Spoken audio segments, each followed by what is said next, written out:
and I We need to talk about your flare. really?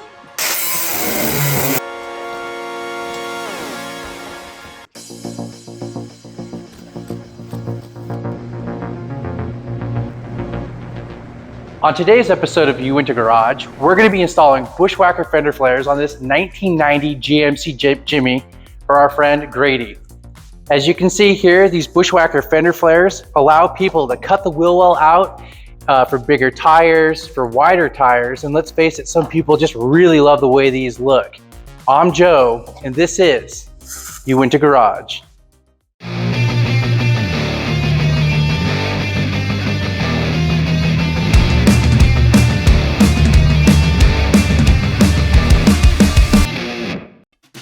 The first thing we need to do is remove the chrome fender trim pieces. These trucks are getting more rare and valuable by the day, so be careful when taking off the chrome. You never know what might be worth something to a collector. The next thing we need to do is add some painter's tape on the fender. We do this so that we can mark up the fenders without drawing on the paint and easily remove our marks if necessary. For the front fenders, you start by making a line 1 inch from the rear of the fender well. And then mark 1 inch further forward on the front of the fender well. Once you have those marks in place, you hold the flare up against the top of the lip of the fender well and trace the inside of the fender well up from the marks. This line is where you'll need to make your cuts to install the flare.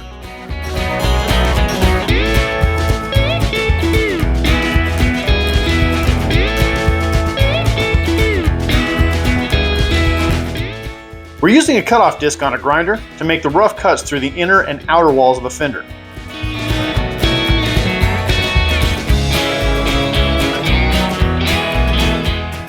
Once the rough cuts are done, we go back over our cuts with a flap disc to fine-tune the fit. Be sure to check the fit of the flare often so you can make sure of a nice close fit. Okay, let's give it a dry fit.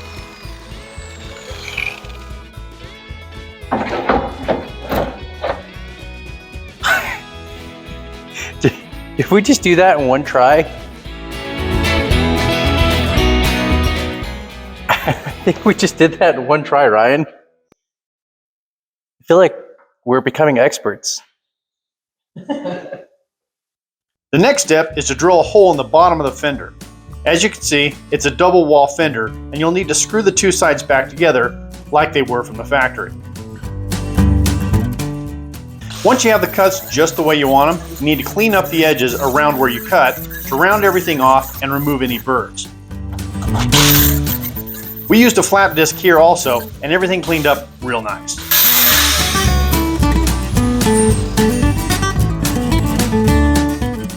Now that we have the cuts finalized, we need to make sure we paint it so that we don't have any rust issues down the road.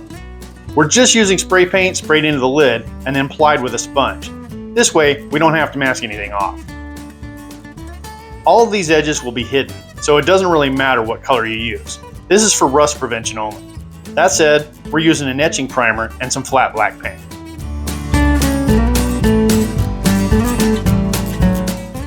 For the rear fenders, you make your initial cuts 2 inches from the lip, front and back. Then hold the flare up against the upper lip, just like the front, in order to mark your cuts. All right, we're getting ready to put the fender flare on the other side, but we want to make sure that we get these exactly the same on both sides. So what we're doing is we're measuring from the door jamb to the center bolt here. We got 36 1/8 on this truck. Let's go around the other side.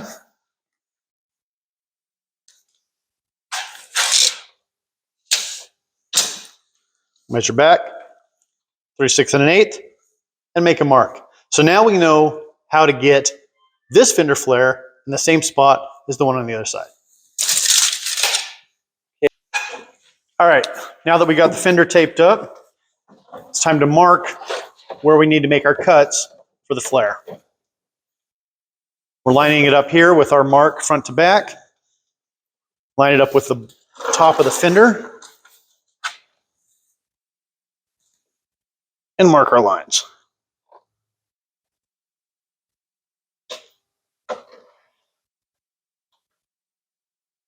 Okay, we've got our marks up so we can start cutting. There's a lot of room for adjustment on the fender flares. You don't have to be worried about making these marks. The fender flares cover this much of the fender, so try and get it as close as you can, but being a little over isn't going to be the end of the world. And if you're a little under, well, you can always trim up a little bit more. Let's get these cuts in. Unlike on the front fender, we had to adjust our cuts a few times in order to get the right fit. It's not uncommon to have to make several adjustments to get the fit just the way you want. But as I mentioned, the flare has a lot of margin for error, so just be patient and keep at it.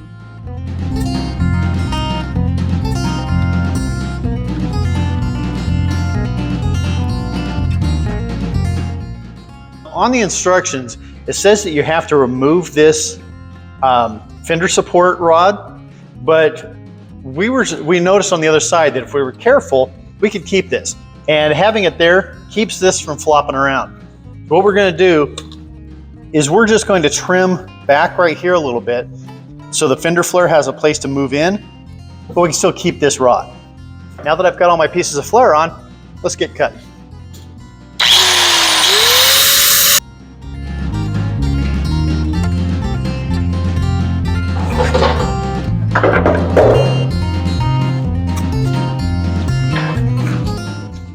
All right, now we're going to cut the trim back so that because the fender flare is going to be right here. And I'm going to use a heat gun to heat the trim up a little bit, make it a little bit softer, make it a little easier to cut.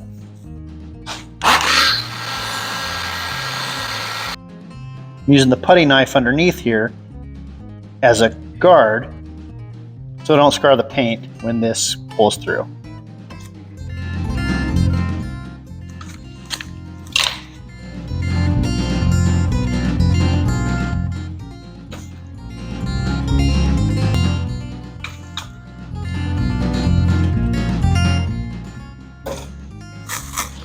Just like that. Now let's get the back. Well, what do you think, Ryan? It looks pretty good. Yeah, big flare. What do you think, Rick? Oh, nature boy! Nature boy, Rick Blair! When bolting the flare in place, there's a sequence that you need to follow to get the best fit. You start by screwing in the bottom of each side, then go to the middle. As soon as I did this one, if I already drilled this one, it would start moving around. So if I tighten that down just a little bit, this hole is Nice. Once the middle screw is in place, you work your way out both directions, alternating side to side.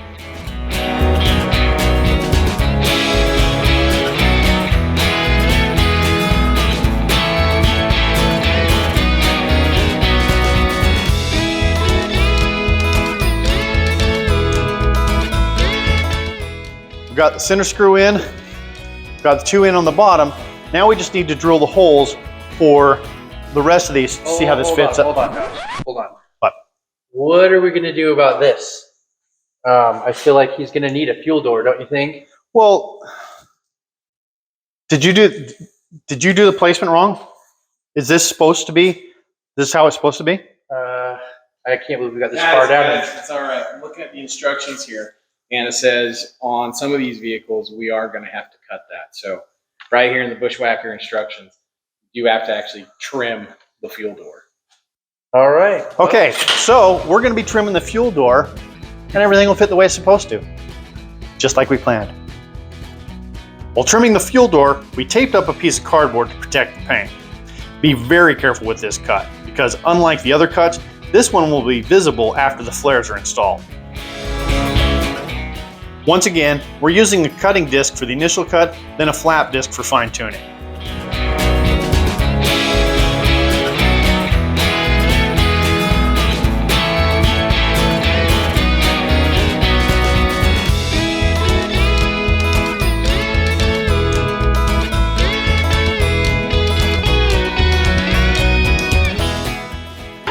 This is where like that edge guard, you know, stick on edge guard like you've got there. Yeah. Black one of those would be perfect right there. Yep. That upper corner needs to go in. Oh, I thought it. Okay. Now we have that seal. Go grab that seal. I think we're good in the middle. We'll come on both ends. Okay. Right there looks good. Okay. Okay. Okay. Cardboard. All right, to get this last little bit, I want to be super careful to paint, so we're going to use a finger sander to get nice and tight on the inside here.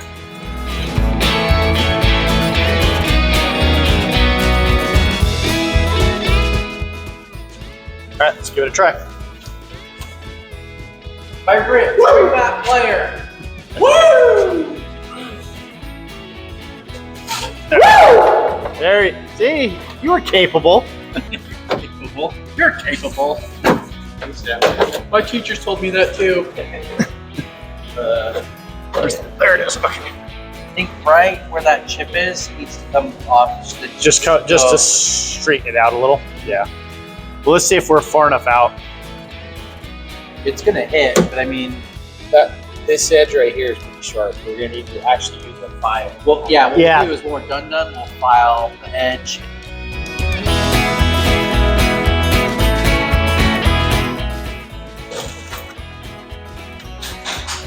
All right, I think it looks good. Details like this that help make for a successful install.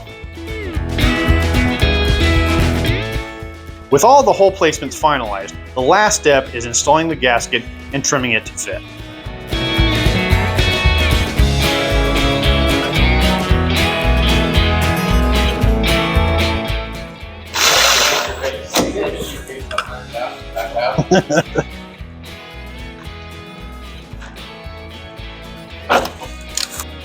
All right, that's it for the install of these Bushwacker fender flares. If you're looking for a nice aggressive look and you want to be able to fit bigger and wider tires without getting a huge lift, you can't go wrong with these flares. Now, as we mentioned earlier, there is some trimming involved, so you will be cutting your fenders. On some installs, you might even have to trim the front bumper, but we were able to position the front flares in such a way where that wasn't necessary. On trucks with a fuel door, you'll be trimming the fuel door as well. One of the nice things about these fender flares is that they cover up so much of the sheet metal. What that means is that it's very forgiving when you're making the cuts. So this is definitely something that you could do on a weekend by yourself. Although having a few extra hands sure made things a lot nicer. As always, be sure to like the video, subscribe to the channel, and thanks for watching You In a Garage.